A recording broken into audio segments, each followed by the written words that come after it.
Greetings. This informational video is for our third grade parents and families of students in third grade during the 2020-21 school year. My name is Stephanie Ward. I'm the Elementary ELA Director for Winston-Salem Forsyth County Schools. North Carolina passed a Read to Achieve legislation back in 2013-14.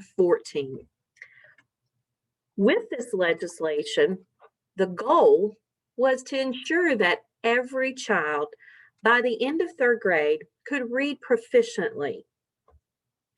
Within this legislation, there were several components of things that should occur not only in third grade, but also from kindergarten, first, and second grade. Our time together in this video will focus on third grade promotion and what it takes to demonstrate reading proficiency as a third grader under Read to Achieve, and also looking at the requirements and things that parents and guardians need to be aware of.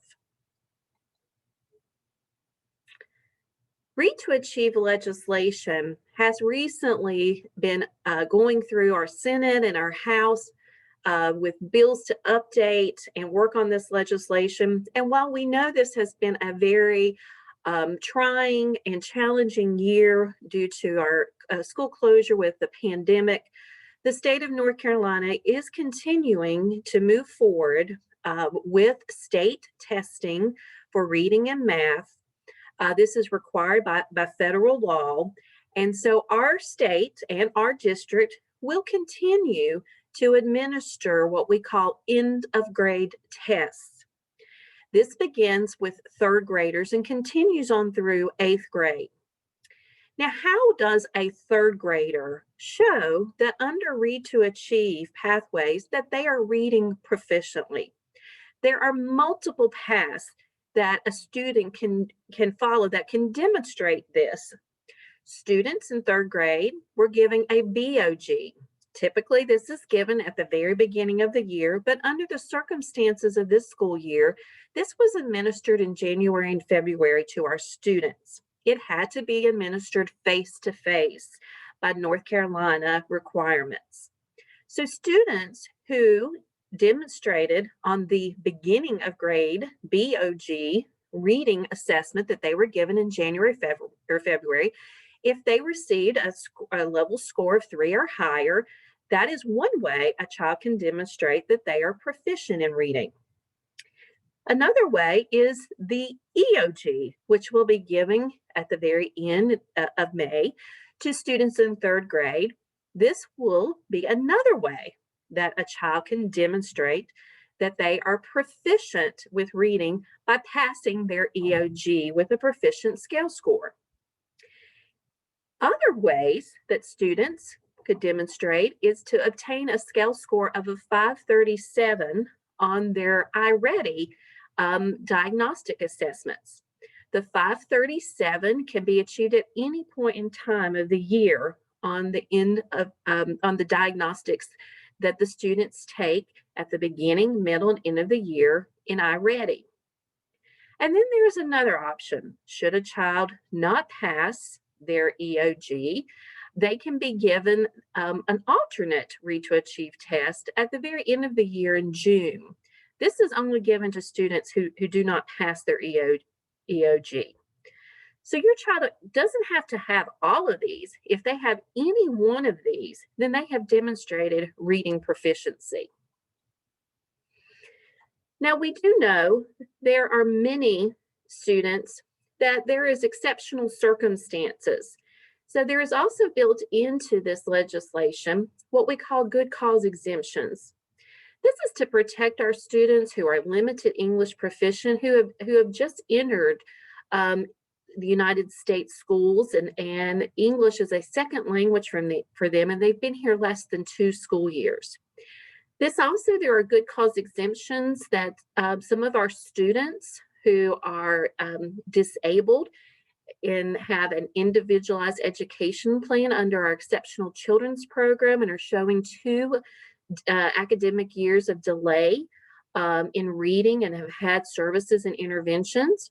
And there's also for students who have already been retained twice, either in kindergarten, first, second, or previously in third grade, if those students have already been retained more than once, they are also exempt. And what that means is they will still take their EOG, but if they are not showing proficiency and they have any of these special circumstances, then they would be exempt from the retention requirements of Read to Achieve.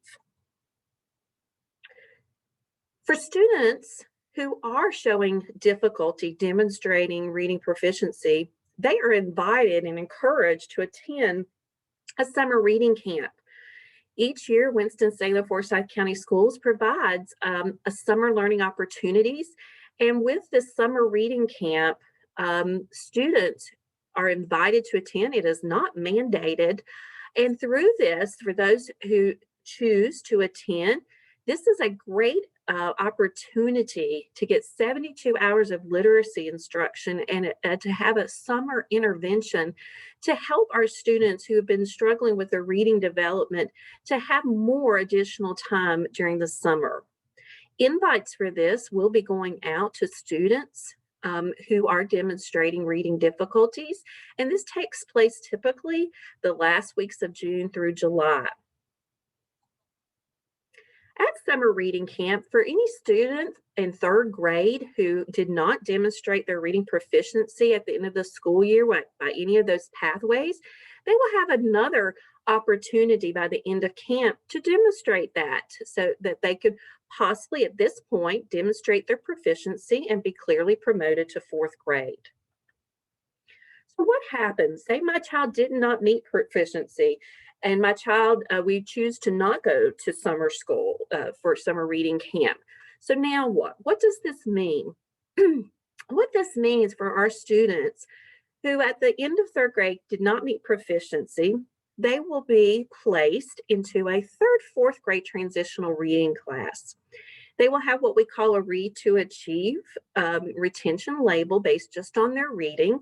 And in this third, fourth grade transitional class, we will work to accelerate the deficits that were shown for them and to get them closer to grade level expectations.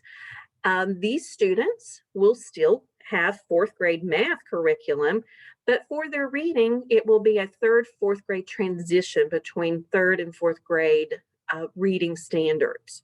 Students also in these transitional classes will have another opportunity by November 1st to demonstrate proficiency so that to determine if the Read to Achieve retention label can be removed. So what can parents do to help? Find some time every day for your child to read. Reading before bedtime's great. Make it an enjoyable, positive experience. Be sure to read books that your child enjoys. Utilize the materials that may be coming home from school or their media center, as well as digital resources that may help them with their reading. 15 minutes a day will make a big difference. The more you read together and the more fun ways you do that, it will motivate them and encourage a more positive perception of reading. There are specific Read to Achieve resources for parents by going to this link. You can be able to access the North Carolina Read to Achieve family and community resources.